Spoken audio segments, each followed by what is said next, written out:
que matan. Entonces, hoy vamos a hablar de una de ellas, la otra semana la segunda, el rencor, luego el enojo, que yo sé que no tiene que ver con nadie aquí, y la última, la inseguridad al final del mes. Entonces estamos haciendo todo un esfuerzo enorme para poder hablar de aquellas cosas que tienen que ver con nuestro diario vivir. Y hoy vamos a descubrir aquí quién es inseguro. Y posiblemente algunos que no lo sabían terminarán diciendo: yo no sabía que yo lo era. Y más que descubrirlo, vamos a hablar de qué dice la Biblia al respecto, cómo salir de un estado emocional el cual nos podría detener nuestro caminar en Dios. Entonces, por favor, acompáñeme al Salmo, capítulo 139 y versículo 16, por favor. Salmo 139 y versículo 16. Un versículo muy conocido, voy a leer dos y después vamos a entrar en materia. Salmo 139, versículo 16, ¿lo tenemos, Produ? Ahí estamos. Tus ojos vieron mi cuerpo en gestación, todo estaba ya escrito en tu libro, todos mis días se estaban diseñando, aunque no existía uno solo de ellos. Resulta que en la Biblia Dios se ha presentado no solo como nuestro creador, sino también como nuestro protector. Solo le leo otro versículo, Salmo 62, verso 2, devuélvase unas paginitas, por favor. Y el Salmo 62, el salmista lo declara de esta manera: solo Él es mi roca y mi salvación, Él es mi protector. Resulta que Dios nos creó, es nuestro creador, pero también se presenta como nuestro protector, porque si algo necesitamos en esta vida es sentirnos protegidos. Y resulta que la palabra opuesta a protección es inseguridad, no sentirme protegido. Por eso es que ocupamos protección, y nuestra protección primariamente debería venir de Dios. Alguien dijo una vez que cuando nacemos nos dan nuestra primera nalgada y después de ahí, ¿qué sigue? Golpe tras golpe tras golpe. Entonces la vida que vivimos nosotros requiere que seamos capaces de dejarnos proteger por alguien que puede protegernos. Miren los lugares en donde nace la inseguridad: la niñez. Porque justamente es allí donde tenía que haberse dado toda la protección del mundo, en ser amados, en ser atendidos, en la actitud de cercanía de nuestros padres, en el abrazo, en el amamantar a un niño, el contacto visual. Cuando el papá entra al cuarto cada vez que él llora y le está diciendo: nadie te ha de abandonar. Cuando gatea, cuando se alimenta, cuando se juega con él, cuando da sus primeros pasos. ¿Se da cuenta cuando un niño necesita protección? ¿Cuándo? Siempre. Y luego pasa a ser adolescente y ahora necesita otro tipo de protección: que usted le acepte como es, no su pecado, pero sí como es él, que usted tolere su vida, que usted respete su corazón, que usted le apruebe su vida. Cada vez que algo así no ocurre, algo se lastima por dentro, y la gente, en lugar de crecer en protección, comienza a crecer sintiéndose insegura. Le digo algunas escenas. Crecer sin uno de los dos padres. Esto resulta en un esfuerzo mayúsculo en uno de los dos, en el que queda con el hijo, porque ahora tiene que velar por su vida con la angustia, con el estrés de que alguien no está con él, y además hacer de mamá papá, papá mamá. Entonces el hijo siempre crece con una necesidad de alguno de los dos. Crecer con ambos padres, pero en un ambiente hostil, donde hay gritos, traiciones, amenazas, golpes, vicios, donde hay desaprobación constante o ausencia de valores. Ahí el hijo crece sintiéndose inseguro. Crecer con padres presentes, pero que nunca están, dedicados a hacer cosas y pagar la casa y pagar el carro y trabajar mucho, pero descuidadores de familia. Entonces el hijo está en casa sintiéndose inseguro. Y el cuarto, cuando de niños experimentamos eventos que nos marcaron, que rompieron nuestra seguridad. Por ejemplo, el abuso, el divorcio de los padres, la traición de los amigos, o aún la imagen propia. Que me paro frente al espejo y lo que veo al otro lado sencillamente no me gusta, y me comparo con los demás y los demás siempre me ganan porque yo no me gusto. Sabe que la mayoría de adultos que hoy somos venimos de un montón de estas historias y muchas de ellas formaron en muchos de nosotros, y me incluyo, un sentimiento de inseguridad tan profundo que ni siquiera nos damos cuenta de que lo tenemos. Porque resulta que hay dos maneras de proyectar la inseguridad. Y por favor, trate de identificarse en alguna de estas dos. Número uno, está la vida anclada en el miedo. Están las personas que están inseguras, pero viven temerosas, viven con miedo, suelen invisibilizarse, tienen autodesaprobación, se sienten débiles, inferiores, y algunos mismos se autoetiquetan de: yo la verdad es que soy un antisocial, y lo dice con un orgullo, sin darse cuenta que lo que está diciendo es: soy el ser más inseguro de esta tierra, tengo temor, tengo miedo a todo, no se me acerque, creo barreras, la vida me asusta, la gente me asusta, porque como no me sentí protegido, ahora yo debo protegerme, pero como no sé protegerme, entonces me escondo en el miedo. Un ejemplo bíblico de esto es Gedeón. Jueces capítulo 6, por favor, versículos del 12 al 15. El libro de Jueces, capítulo 6, versículos de 12 al 15. Mire qué interesante historia con nuestro amigo Gedeón. Cuando el ángel del Señor se le apareció a Gedeón, le dijo: el Señor está contigo. ¿Cómo le dijo? Guerrero valiente. Ojo. Pero Señor, replicó Gedeón, si el Señor está con nosotros, ¿cómo es que nos sucede todo esto? ¿Dónde están todas las maravillas que nos contaban nuestros padres cuando decían: el Señor nos sacó de Egipto? La verdad es que el Señor nos ha desamparado, nos ha entregado en manos de Madián. El Señor lo encaró y le dijo: ve con la fuerza que tienes y salvarás a Israel del poder de Madián. Yo soy quien te envía. Pero Señor, objetó Gedeón, ¿cómo voy yo a salvar a Israel? Ojo, mi clan es el más débil de la tribu de Manasés y yo soy el más insignificante de mi familia. Solo le falta terminar con sniff, sniff, ¿no es cierto? Qué interesante concepto tiene Gedeón de sí mismo. Está sumergido en el temor, en el miedo, vive inseguro, todo le asusta. Y cuando tiene que enfrentar la vida, se hace un puño y le dice a Dios: me siento abandonado. ¿Cómo? ¿Dónde está aquel Dios que salvó gente? ¿Dónde está aquel Dios bueno? ¿Dónde está? Si estuviera con nosotros, nada de esto nos hubiera pasado. Él ve una gran amenaza, los madianitas, más grandes, más fuertes, que los oprimen, pero Dios ve en él algo diferente. Lo ve como un guerrero valiente, lo ve como alguien con fuerza. ¿Se da usted cuenta que el concepto que podríamos tener de nosotros quizás sea muy diferente al que Dios podría tener de nosotros? Dios lo encara porque él habla de sí mismo tan mal: soy de la tribu más débil. Y si de insignificante se trata, el número uno soy yo, dice Gedeón. ¿Sabe qué es lo que pasa con eso? Que a veces hablamos así, no nos damos cuenta.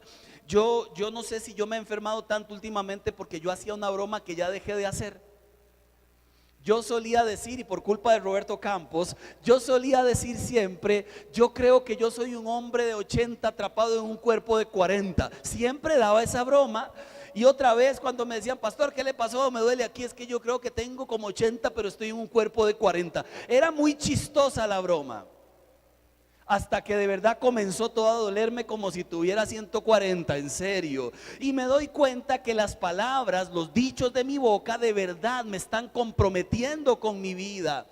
Y así como yo me percibo, así voy a actuar. Lo dice un proverbio: tal es el pensamiento del hombre, tal es su actuar. Así como pensamos de nosotros, así actuamos. No sirvo para nada, insignificante, no voy a avanzar, qué bruto que soy. Posiblemente así nos comportemos. Y aparece un Dios que nos cambia el cassette y nos vuelve a recordar que esto algo nos marcó. Y hoy lamentablemente vivimos inseguros, en un mundo inseguro, pero con un concepto de nosotros perdido, bajo. Le digo el otro extremo. Por un lado está la gente insegura que habla así, se comporta así y vive en cuevas emocionales. Pero voy con el otro, que usted no lo podría creer. Está el inseguro que tiene una vida donde todo lo exagera. Él quiere llamar la atención, ella quiere llamar la atención. Entonces se mete en un caparazón de hiperseguridad y lo único que está demostrando es el susto que lleva por dentro. Aprendió a pelear, aprendió a defenderse, aprendió a valerse por sí mismo, por sí misma. Hoy pelea, hoy logra, hoy grita, todo el mundo se calla y él sigue arriba con los brazos en alto, parece un helicóptero. Y usted lo ve y dice, ¿qué le pasa? Nadie sabe. Sí, se sabe. Hay inseguridad en su vida y lo único que quiere es que la gente le preste atención. Porque pequeño nadie le prestó atención. ¿Sabe? Se me parece a Pedro. Voy a decir algunas características de Pedro, el de la Biblia. Pedro es un corta orejas. ¿Recuerda a Pedro? Cuando vienen a prender a Jesús para llevarlo al pretorio, Pedro saca la espada y le vuela la oreja a un hombre que se llamaba Malco. No lo dejó manco, se llamaba Malco y le voló la oreja. Jesús la junta y se la pega. Además, Pedro se lanza de la barca. Si eres tú, manda que yo mire. Todos los demás discípulos, cállate Pedro, bocón, cállate. No está viendo qué vergüenza. Ay Pedro, yo me imagino a Tomás, ay Pedro, una vez más. ¿Se imagina? Ese es el típico bombeta.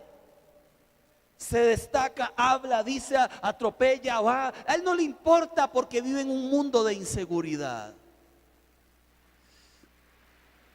Bocón le dice a Jesús, no te dejaré, no te abandonaré. Luego pasa a aconsejar a Jesús, ve a Jesús, no vaya a Jerusalén, allá le van a hacer daño. Además siempre se hace notar con una gran carencia de afectiva, de atención. Decía una historia que usted ha escuchado por allí, que en algún momento iba un hijo con el padre en un bosque vacío. Y se escuchó a lo lejos una carreta y el hijo le dijo, papá, viene una carreta. Y el papá le dijo, sí. Entonces el hijo inmediatamente estaba emocionado esperando que pasara. Y el papá le preguntó, ¿y esa carreta viene llena? El hijo,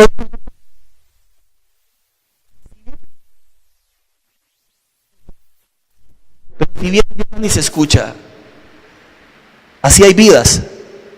Entre más bulla hacen, están muy vacíos por dentro. Quieren llamar la atención, quieren que alguien los vuelva a ver, que alguien se entere que existen, porque nunca existieron.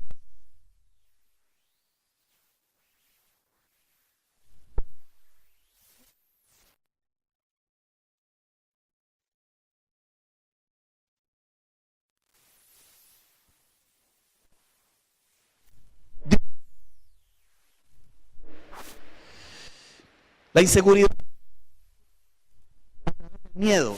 Permítame explicárselo con más claridad. Norberto, el miedo es una desproporción entre la amenaza a la que nos enfrentamos y los recursos con los que contamos para enfrentar la amenaza. Se lo traduzco más simple. ¿Qué es el miedo? ¿Qué es la inseguridad? ¿Qué es el temor? El miedo nace después de que yo veo una amenaza. Inmediatamente analizo con qué recursos cuento para enfrentarla. Si tengo pocos, miedo, me morí. Si tengo muchos, valentía, lo superé. Al final el miedo es bueno porque nos avisa de un peligro. El problema no es el miedo. El problema es cuáles son los recursos con los que usted cuenta para enfrentar las cosas que le toca vivir. Le doy un ejemplo. 2. Si yo voy por la calle y me sale un pitbull, pero no de los decentes, sino de los otros, no de los que han cuidado y han formado y le dan chupón, sino de los que muerden y no sueltan la pierna hasta que no la arranquen, de esos, porque hay de los dos, ¿verdad? Depende de cómo le formen. Entonces, si yo voy por la calle y me topo y encima es más grande que yo y todo musculoso y yo no corro nunca, la amenaza está, ¿no es cierto? ¿Cuál es la amenaza? El pitbull. ¿Cuáles recursos tengo yo para escapar de él? Ninguno, no corro y si corro me alcanza. ¿Cuál es mi reacción? Terror. y mi vida se llena de inseguridad. Ahora mire el caso contrario. Yo me topo ese pitbull, pero camino en media calle con César Milán, el encantador de perros, y la pregunta sería, ¿cuál va a ser mi reacción? Ahora tengo recursos, lo tengo a él, y una de dos, o lo calma, o que mientras él lo come, yo corro, ¿verdad? Una de dos.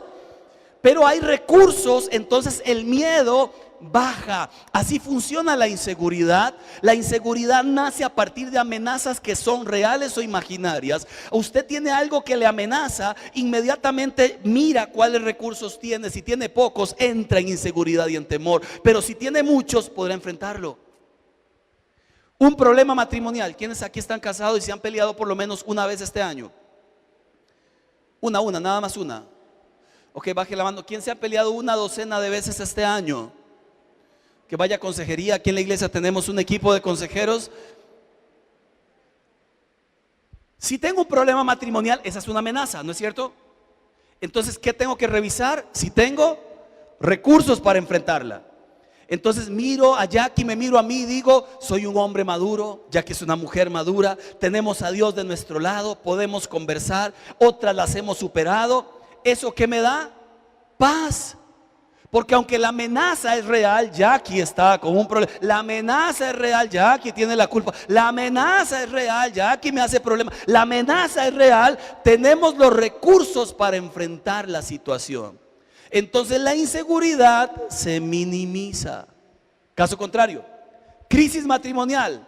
Y los recursos que tenemos son gritos, enojos. Y los recursos que tenemos es hablar feo. ¿Cómo cree usted que es la inseguridad y el temor después?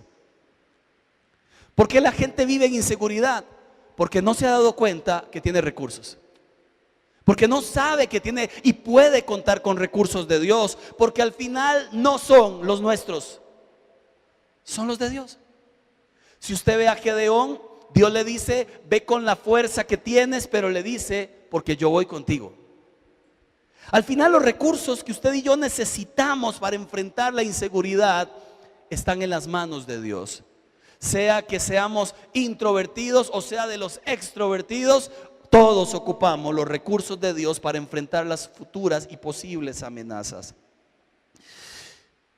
Vaya haciéndole un check, por favor. Vaya haciéndole un check. Características del inseguro, de la insegura. Tienen un mal concepto de sí mismos. Los desaprobaron tanto que hoy viven desaprobándose a sí mismos. 2, son indecisos para tomar decisiones porque creen que siempre toman malas decisiones. Entonces, una simple decisión les puede llevar 4 semanas y no es porque están orando, es porque no saben qué hacer. Y al final la respuesta es que siempre lo hago mal, entonces ya ni quiero tomar decisiones. Número 3, se sienten inferiores al resto, pero algunos hablan con un humilde presumir. Ay, hermano, vieras qué cansado, ando de viaje en viaje por todo el mundo. Mire, por un lado habla de algo malo y por otro lado raja, anda por todo el mundo viajando. Ay, vieras cómo me cansa el gimnasio y ayer hice como 4 horas, ay, yo no sé si volver, y lleno de músculos así, o la muchacha parece una, mire, y usted dice, qué cólera, cállate. Lo que está es presumiendo, simplemente alardeando de algo que quisiera que todo el mundo le escuche. Son sumamente complacientes, ojo, se acomoda a lo que sea para que le acepten, sea bueno, sea malo, porque su seguridad no depende de Dios sino de la otra persona. Y hace lo que le digan y cuando se lo digan. Una cosa es servir a otros y otra cosa es ser un codependiente. Y un codependiente es alguien que lamentablemente hace de todo para que todo mundo le caiga bien, le ame y le agrade. 4, 5, 8, suelen aislarse de la gente que aman, curiosamente, pero cuando aman son posesivos, celosos, peleas constantes, requieren constantes elogios y aprobación. Son sumamente sensibles a la crítica, no soportan un solo comentario negativo. Vamos a ver si pongo el dedo en la llaga. Usted pone algo en Facebook y aparecen 84 likes y alguien que le hizo un comentario negativo. De 84, 1. ¿Cuál es su reacción? Señor, bendigo a ese 1, Padre, a toda su familia y descendencia, Señor. Qué bendición que opine tan feo de mí. Mire, se le olvidan los 84 comentarios y se enfoca en el 1. A mí me pasa, yo estoy predicando, alguien se me está durmiendo y cuando comienzo a predicar y comienzo a verlo, yo despierta infeliz. Mira, ahí estoy yo dándole, y digo, pero ¿por qué no se despierta si ven? Es 45 minutos, por Dios. Y de alguna manera, ¿por qué yo me pongo infeliz pudiendo darme cuenta que el resto está despierto? Porque se vuelve una persona hipersensible a la crítica. No soportan que le diga que algo tiene mal, que algo hizo mal, que algo no le salió, porque cae en crisis. ¿Por qué cae en crisis? Porque como nunca le reconocieron nada, ahora usted hace algo para tener un valor y no se lo reconocen, le vuelven a llevar al tiempo donde no le reconocían nada.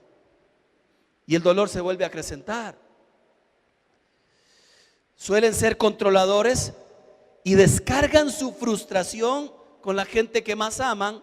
Son criticones, humillan, ridiculizan, culpan y lastiman a profundidad.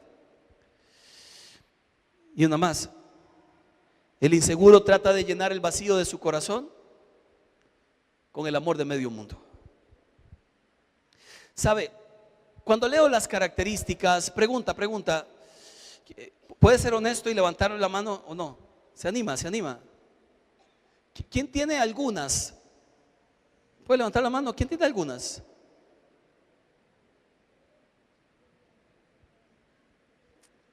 ¿Quién tiene la mitad? ¿Quién? ¿Todas? ¿Quién ocupa terapia intensiva?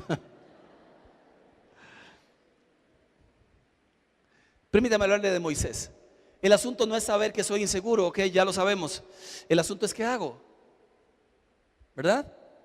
¿Qué hago? Soy inseguro. Dependo del elogio, dependo de la gente, dependo de la aprobación, dependo de que me hagan cariño, que me hagan...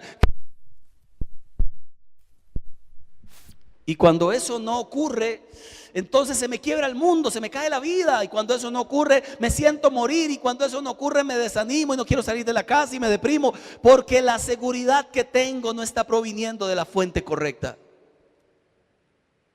Tiene que provenir de Dios. Y entonces nos sentiremos protegidos otra vez.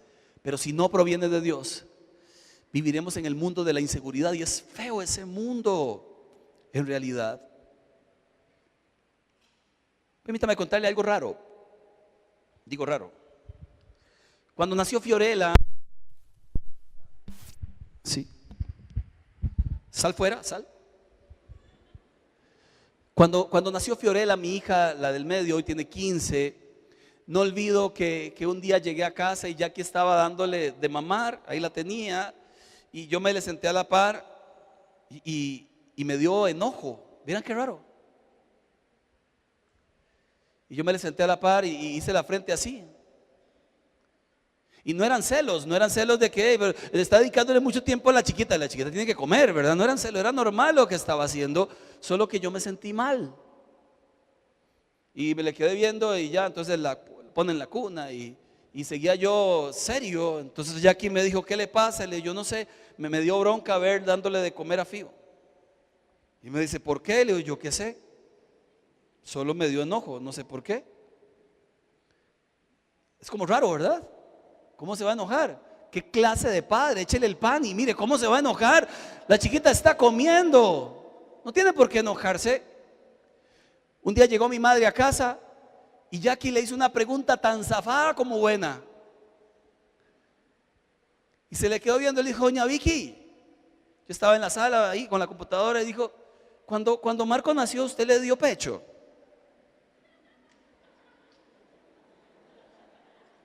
Mujer virtuosa, ¿quién la hallará, verdad? Yo la hallé. Y mami me vuelve a decir, no pude por no sé qué, no sé cuánto. Entonces Jackie me vuelve a ver. Yo sigo en la computadora, se me hace un nudo y dije, ¿será que hay cosas que nos pasaron pequeños y todavía las resentimos y ni siquiera lo sabemos? ¿Será que la falta de contacto con mi madre me generó eso? ¿Será? No sé, yo lo único que sé es que me dio bronca. Y quizás en el fondo es porque ella sí tuvo toda la seguridad y yo no, porque ella sí fue abrazada, sí, yo no pude, porque no sé, quizás era el grito de adentro. El asunto es que así no se puede vivir, pensando en que todo me va a salir mal, pensando en que todo se va a acabar, pensando en que me van a dejar, pensando en que no me va a ir bien, mira, al final así no se vive, es un mundo feo. Y Dios quiere sacarnos de allí. Vayamos con Moisés, por favor, acompáñeme a Éxodo capítulo 3. Éxodo capítulo 3, Moisés. Le hago un pequeño retrato de nuestro amigo Moisés. Era un viajero de niño, ¿lo recuerda? Lo metieron en una canastita llamada el Moisés, ¿verdad? Y ahí iba ahí en el barquito llamado Moisés, sin padre ni madre, echado a su suerte. Lo agarran allá en el palacio aquel, sin su verdadero papá, sin su verdadera mamá. Luego la señora lo lleva y lo crían los propios hebreos. Luego ya crece y lo rechaza su propio pueblo. Cuando defiende a un israelita, inmediatamente mata a un egipcio y lo rechazan, y él sale de allí con la vergüenza, fugitivo, asesino. Ahora pasa de ser miembro del palacio real a un pastor de ovejas allá en Madián, viviendo por 40 años en un desierto. Y cuando ya él piensa que se acabó su vida, escondido en medio del desierto, y cuando ya él cree que no hay esperanza para su vida, Dios lo manda a llamar. Y le da, creo yo, la misión más importante del Antiguo Testamento, porque de la Biblia la más importante fue la de Jesús, pero en el Antiguo Testamento fue la liberación de su pueblo, y eso desencadenó el resto. Y habla con Moisés, ya viejo el hombre, ya metido en Madián, como fugitivo, asustado, inseguro, temeroso, está metido en aquel pueblo. Y Dios le dice: ve y rescata a mi pueblo. Es el buen sentido del humor de Dios, que escoge la gente que uno menos imagina. Puede ser usted, puedo ser yo. La gente con un montón de problemas encima, que puede ser usted, puedo ser yo. La gente insegura, para convertirlos en gente segura y enviarlos a misiones del reino. Pero Moisés de verdad tenía un serio problema en su corazón, una inseguridad más grande que él, que no le permitía cumplir los sueños de Dios en su vida. Éxodo capítulo 3, versículo 11, por favor.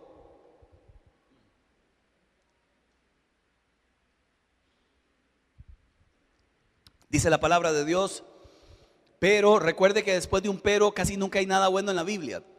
Los peros siempre es un pretexto, es una excusa, es algo que nos va a decir algo negativo, posiblemente, una gran mayoría de veces.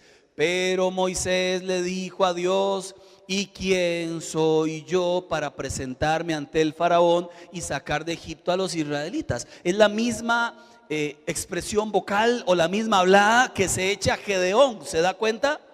Es lo mismo. Su pobre concepto, su pequeñez, la inseguridad que amarra lo que él piensa acerca de sí mismo es tan pero tan baja, que aunque el Dios de los cielos le está enviando una misión, él se mira al espejo y dice: yo para esto y para nada sirvo.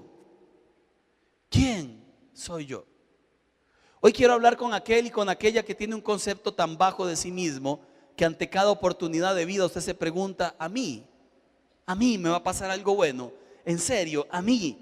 El día que les conté que me monté en un avión, carretera a carretera, qué polo, que me monté en un avión camino a El Salvador, me senté en el asiento 4D y desde adelante a medio vuelo se encienden las pantallas y sale el capitán: estamos celebrando 75 aniversario de la aerolínea y hemos elegido un ganador de 2 tiquetes a cualquier destino de nuestra aerolínea y $1,000 en efectivo. Yo escucho la escena y dije: eso le pasa a cualquiera menos a mí. Entonces me acurruqué y me eché a dormir, porque esas cosas no le pasan a usted, no me pasan a mí. Parece que lo único que nos pasa a nosotros es lo malo. Amén, amén, aleluya, amén. Esa es la mentalidad con la que vivimos. No merezco nada, no soy digno de nada, al final nunca me fue bien, ¿por qué me va a ir ahora? Lo que sea es suficiente. Mire, vivimos con una mentalidad del pobrecititico yo. Hasta que el capitán dijo: el ganador es el asiento 4 del señor Marco Vega Rodríguez. Yo soy Marco Vega Rodríguez. Y aún así dije: ¿será que hay otro que se llama igual? Porque eso a mí no me pasa. ¿Se entiende? ¿Por qué no me pasan cosas como esas? Porque soy yo. ¿Y qué significa que soy yo? Que a mí no tiene por qué irme así. ¿Y qué significa eso? Que a mí siempre la gente me hace cosas, que a mí siempre la gente me dice cosas. A mí siempre, miren, ¿no ha dicho algo como eso alguna vez? Venía de México ahora. Andaba en México la semana pasada enseñando allá y es en Irapuato, 5 horas del centro de la Ciudad de México. Entonces teníamos que tomar un bus 5 horas hasta el centro y luego el avión 3 horas para acá. Pero ya el bus salió más tarde de la cuenta y quedé justo con el tiempo. Llegamos a la Ciudad de México a las 5 de la tarde, que allá hay un poquillo más de carros que aquí. Solo en la Ciudad de México hay 23 millones de habitantes. Entonces tiene un poquito más de carros allí. Y aquello era la presa del universo. Yo miraba al taxista y le decía: vuele, hermano, vuele, porque yo necesito ir al aeropuerto. Sí, yo sé, pero es que no puedo, no tiene alas el carro. Bueno, haga algo, le digo. Llegué faltando 1 hora o menos. Corro, me meto en el counter de la aerolínea, pongo las maletas, hago la fila y cuando llego al counter le digo esto y me dice: aquí son vuelos nacionales, tiene que ir a la puerta 9. Y la puerta 9 está como a 4 kilómetros a pie. Todo el aeropuerto de lado a lado, empapado en sudor, con las maletas y con la angustia, porque yo me preguntaba: ¿qué haría Jackie sin ver un día más? Yo me lo preguntaba. Cuando llego al ascensor, era en el piso de arriba, me monto en el ascensor. El hombre que está piloteando el ascensor es un sordomudo. Entonces yo le digo el 1 y me dice: sí, todo el mundo se mete, y no apretó el 1. Apretó el 2, 3, 4, 5, todo. Entonces conocí todo el edificio y después de bajadita, porque va haciendo parada, ¿verdad? Después de que dejó la gente en el 6, llegó al 5, recogió gente y él todo angustiado me decía: ya va. Y yo: sí, ya va. ¿A dónde? Le dije. Cuando llegué a la segundo counter, llego en carreras, solo venía pensando: solo a mí me pasa eso. ¿Por qué? ¿En serio? ¿Por qué no puedo pensar los pensamientos de Dios? ¿Por qué no puedo repetir lo que Dios dejó escrito en su palabra? ¿Por qué no puedo creer que Dios quiere ser bueno conmigo? Éxodo 3, verso 12. Me gusta como Dios habla. Tan sencillo. Yo estaré contigo. ¿Cómo superó la inseguridad de su pequeñez? Con fe. No es usted, es quien va con usted. No es usted, es quien va con usted. No es usted, es quien va con usted. Y eso es lo importante. No es usted, es quien va con usted. Yo estoy contigo, y la inseguridad se supera con fe, sabiendo que Él está conmigo. ¿Usted ha leído el Salmo 4:8? Cuando da insomnio, a veces es bueno leérselo unas 18 veces. Usted se lo sabe. No lo busque, usted se lo sabe. 3, 2, 1. Comienza con: en paz me acostaré, y termina con: y asimismo dormiré, porque solo tú, Señor, me haces vivir confiado. Eso se llama fe. Lo que está diciendo el salmista es: no sé lo que pasará mañana, ni tengo la capacidad de resolverlo. Lo que sí sé es que vas conmigo. No se trata de mí, se trata de quien me acompaña. Y la inseguridad de mi pequeñez se supera con fe. Número 2, capítulo 3, versículo 13 del libro de Éxodo. Una vez más, Moisés al ataque. Pero Moisés insistió. Bueno, supongamos que me presento ante los israelitas y les digo: el Dios de sus antepasados me ha enviado. Y si me pregunta: ¿y cómo se llama? Qué lindo Moisés, ¿verdad? tan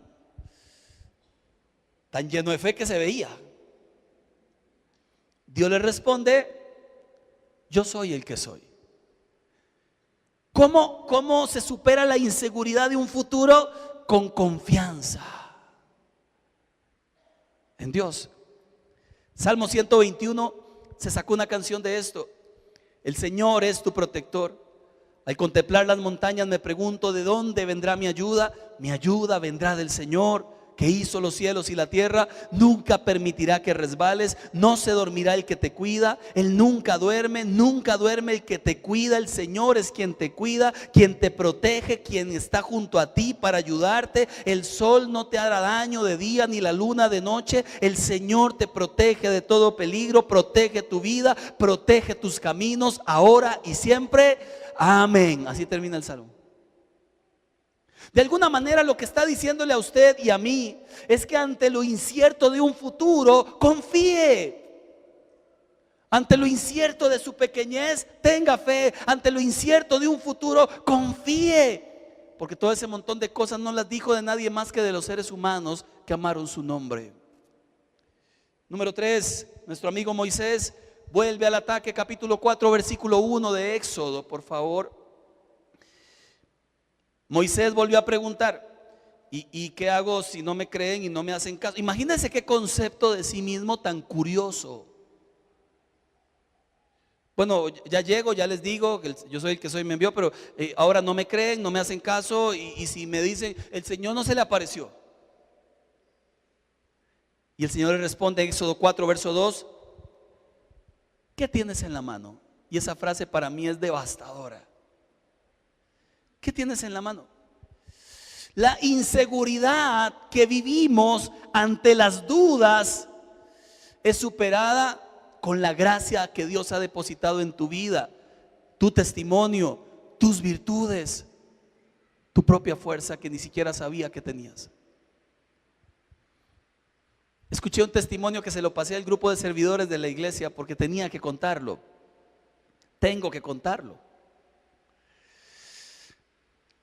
Yo les he dicho alguna vez que cuando he predicado a veces uno se pregunta: Señor, uno sabe que tu palabra no se devuelve vacía, pero qué lindo saber todo lo que ella hace. Qué lindo saber que alguna vez que usted enseñó y compartió con alguien, algo pasó después. A veces no lo sabemos, a veces sí, a veces nos los cuentan, a veces no. Pero qué lindo que por cada enseñanza alguien le contara a uno algo de lo que ocurrió en su vida y de lo que Dios hizo. A veces pasa. Antier estaba en la oficina y le pedí a Jackie que me revisara el Facebook. Suelo verlo poco, entonces a veces le pido: mira, revísame, y si hay alguien me avisa para responder. Y me escribió alguien de una iglesia cercana de acá y me dijo: pastor, hace 8 años usted vino a mi iglesia a predicar. Le predicó a un grupo con discapacidad, no sé si lo recuerda. Y en aquel momento usted predicó y el tema era cómo conocer las virtudes de Dios como Padre. Y recuerdo claramente que cuando terminó de enseñar, habló mucho a los muchachos con discapacidad, que muchas de las cosas que no pudieron hacer aquí en la tierra las harían allá en el cielo cuando llegaran. Y el que no podía correr, correría, y el que no podía hablar, gritaría, y el que no podía ver, vería. Yo me sentí un poco mal porque yo decía, mientras los veía a todos, bueno, sí, les está dando esperanza, pero no quisiera como esperanza para hoy. Sin embargo, dice, hablé con uno de los muchachos en silla de ruedas y él me dijo: quiero decirle que quería suicidarme. Hace tiempo, no lo he hecho porque soy cristiano y sepa dónde voy. Quería suicidarme, quiero que sepa. Sin embargo, cuando escuché al pastor me dio esperanza de que algún día allá he de correr. Y luego me escribió: el 1 de noviembre Denis partió con el Señor. Y toda la esperanza que tenía, ahora la está disfrutando allá en el cielo. Ahora corre. 8 años, me dice, pasaron para poder escribirle esto. Nunca dejes de hacer lo que estás haciendo.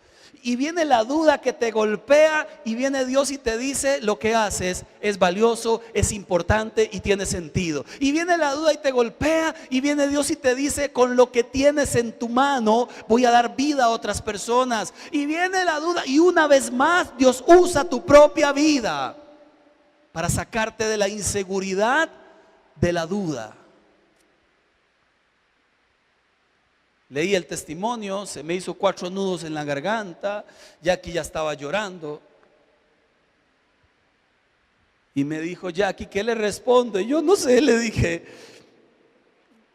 solo sé que Dios es fiel, que es bueno y que ante la inseguridad de la duda hace milagros otra vez. Y termino, número 4, la inseguridad de su capacidad. Capítulo 4, Moisés al ataque, versículo 10. Le hago un pequeño repaso de nuestro amigo Moisés. Soy muy pequeño. Y si me preguntan quién eres, y si no me hacen caso. Y número 4, Éxodo 4:10. Señor, yo nunca me he distinguido por mi facilidad de palabra. ¿Se da usted cuenta qué concepto tenía Moisés de sí mismo? Yo le llamo el inseguro Moisés. Él pensaba que él no podía, él pensaba que no iba a llegar, él pensaba que no iba a terminar, él pensaba que había otro mejor y posiblemente había muchos mejores, él pensaba que no era para él la historia. Y al final Dios le dice, el verso 4, verso 11, ¿y quién le puso la boca al hombre? ¿Sabe qué me hace creer? Que cuando tengo inseguridad de mi capacidad, aparece la seguridad de su poder en mi vida. Como si Dios no supiera quién estaba mandando. Como si Dios hubiera dicho: uy, sí, Moisés, gracias por decirme, mire qué bárbaro. Si no me dice, lo mando a usted que no sabe ni hablar. Porque a veces creemos que Dios se equivoca con nosotros. A veces de verdad lo creemos. Estoy allá en el último charla para predicar allá en México. Voy a hacer el cierre del evento. Hay, no sé, 2,500 personas en ese salón. Y me siento dichoso. Me siento dichoso. Yo miro el escenario como 2,5 veces más grande que acá. Veo la gente así como hormiguitas hasta el fondo. Y más que la inseguridad, y más que la duda, y más que el susto, y más que, solo me acuerdo: aquí me mandaste, Señor, y aquí voy. O sea, solo me acuerdo de eso: aquí me mandaste y para allá voy. O sea, no me interesa, no quiero hacerle caso a nada, no quiero escuchar voces. Solo sé que aquí me mandaste y aquí voy. La primera vez que prediqué en Coronado, creo que le había contado, yo creo que no. Me dijo Ricardo Salazar hace 10 años atrás, más. Lo conozco hace muchos años y me dijo un día: Marco, venite a predicar un día a Coronado. Coronado es una iglesia muy grande, 4 cultos. Y yo le dije: ok, pero usted me presente. Me dice: no, preséntese solo. Entonces yo entro, está lleno de lado a lado. Desde que me ve un montón de gente se levantan y se van, como diciendo: si no es Ricardo, no es nadie, ¿verdad? Así es la gente cuando aman mucho a su pastor. Solo a uno no le pasa, pero lo cierto es que a los demás sí. Yo estoy sacando mi resentimiento de inseguridad. Y me voy subiendo por las gradillas y veo una familia que se va, y una señora casi que me hace mala cara, como y se va así bravísima, ni conocía a la doñita. Y cuando me paro al frente, pongo la Biblia, no sé cuánto, y estoy haciendo tiempo como para que se le baje a uno el susto. Y de momento veo a la izquierda y está Ricardo ahí sentado. Yo hubiera querido que no estuviera allí. Y con un papel y un lapicero, y encima yo dije: calificándome. O sea, no solo vino, sino ahora me califica. Cuando miro a la derecha está Sixto Porras, al cual quiero y admiro y considero una persona muy bella, muy.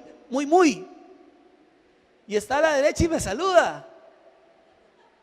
Y yo: ¿para qué me saludó? Mejor escóndase allá atrás. Miro para el centro y ahí está uno de los teólogos sobre Apocalipsis más serios del país, Juan Stam, con una sonrisilla viéndome. Y yo dije: Señor, aquí no tengo cómo escapar. A la izquierda, al centro, a la derecha y atrás hay una pared. ¿Cómo me escapo? Y entró la inseguridad. Y se metió la duda. ¿Y si se traba? ¿Y si no le sale nada? ¿Y si se le apaga el iPad? ¿Y si se le olvida? ¿Y si se le pegan las páginas? Toda la inseguridad. Y hice una oración del alma. Le dije a la gente, salude a 2 o 3 mientras se me bajaba el susto. Salude a 2 o 3 de los que está ahí, ya empezamos. Salude, salude, tranquilo, salude. Y yo, Señor, le dije, y esta fue mi oración. Hay gente muy grande en este lugar, Señor. ¿Cómo les voy a predicar? Y el Espíritu de Dios habla, quiero que sepa. Y cuando habla, habla. Y llegó su voz. Y me dijo, hay alguien más grande aquí que ellos. Y delante de mí predicarás. Fue como un abrazo del cielo, como, no sé, como que me levantaran, me tiraban para arriba. Fue como celebrar un gol de